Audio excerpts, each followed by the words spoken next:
This one comes from David M, and it's in response to my review of the Korg Poly 61 Part 2 video I did in November, so 2021, November 2021. Brain is getting adults. Time to go and have a dip in the pool, I think. And David writes, having watched parts 1 and now part 2, I eagerly await part 3. I've just got my own one pre-MIDI out of storage. Haven't unpacked it or tried it. Any luck? Find a global charity shop I found it in a charity shop a few years back, and I think after waiting for the PAT test, I got it for about £30. Anyway, I'll patiently wait for the next instalment. I still have to get my Octave Plateau Kitten, Moog Satellite and Prodigy from their resting place. Ooh, that's an interesting lineup of keyboards there, David. Anyway, thanks for the feedback. Part 3 is scheduled actually for the Saturday following when I wrote this back in November 2021. So just check back then. Unfortunately, I didn't get enough time with the keyboard to really do it justice. That was really the problem with the Korg Poly 61 videos. But I'm glad you felt enough to leave a comment on the channel, as this is really what the channel is all about. It's all about the user feedback that you guys give on the videos, and hopefully anecdotes and your own experiences. I'm pretty sure that Cinta did a video, and in fact I know they did a video on the cat and the kitten, because they made a big thing about it.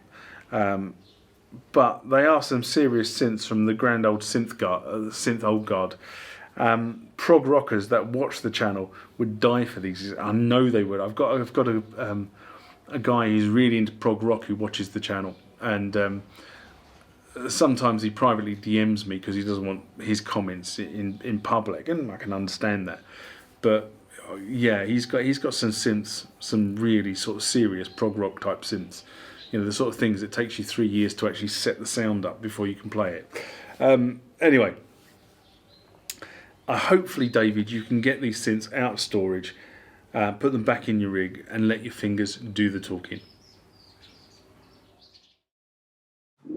Remember, like, comment, subscribe to the channel. Go over to Instagram and follow me there. Go over to Facebook, follow me there. That's where the normal notices are. And consider becoming a Patreon. This next one comes from XP50 Player, who is another ardent commentator on the channel. And this is in relation to why the System-8 is not a Surface, a video I did in December 2021. And XP50 Player writes, if you are running the Roland Cloud VST version of the System-8, it would be nice to already have the keyboard as a controller. Omnisphere also has hardware integration presets configured for the System-8 and many other MIDI capable hardware synths. And XP50 Player is absolutely on the ball, as he normally is. You are correct, the Roland Cloud VST plugouts are mapped to the System-8 knobs and faders.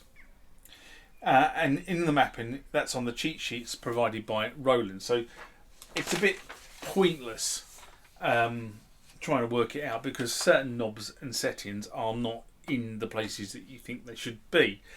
So you really do need the Roland cheat sheets, which tell you exactly which knobs have been mapped to which control on the synthesizer that they are mirroring.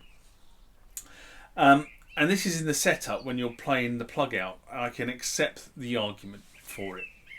But as a general surface for a DAW, the way the controls on the System-8 are configured does not make sense. And I've said this on numerous occasions. It just does not make sense. When you look at say, Ableton Push, which is a specific device developed for working with the Ableton DAW,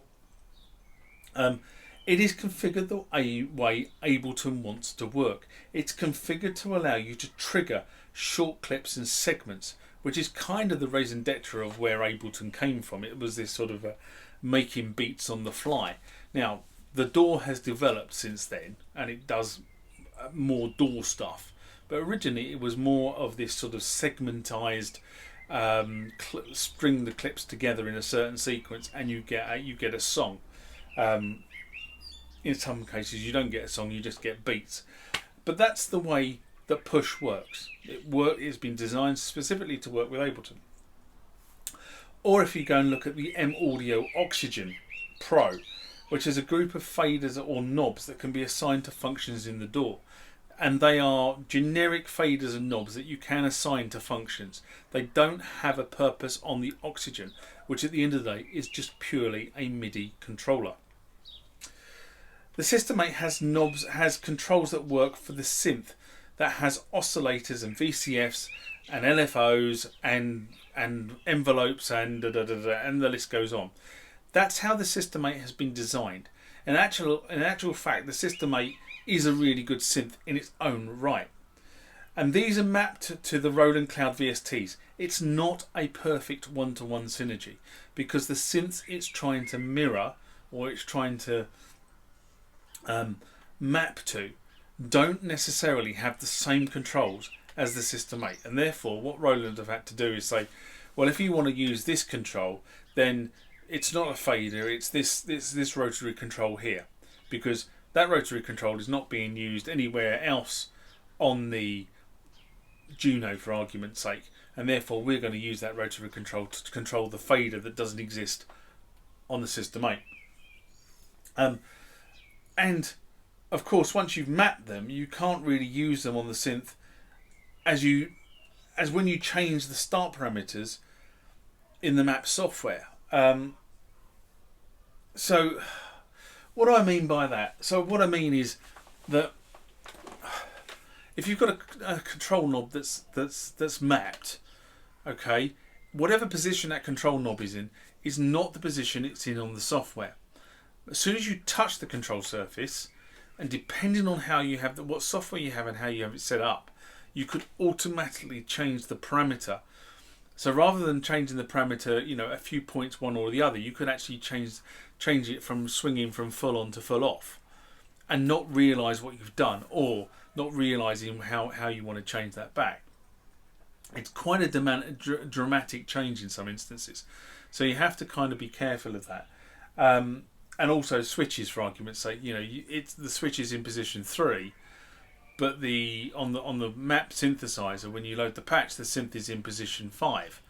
Now you don't know that because the position on your surface is not relatable to the position on the DAW. As soon as you make a switch, automatically it goes from 3. Say you go from 3 to 2, the software goes from 5 to 2. If that makes any sense to anyone whatsoever. Hopefully, my arguments about why the System-8 is not a DAW stand.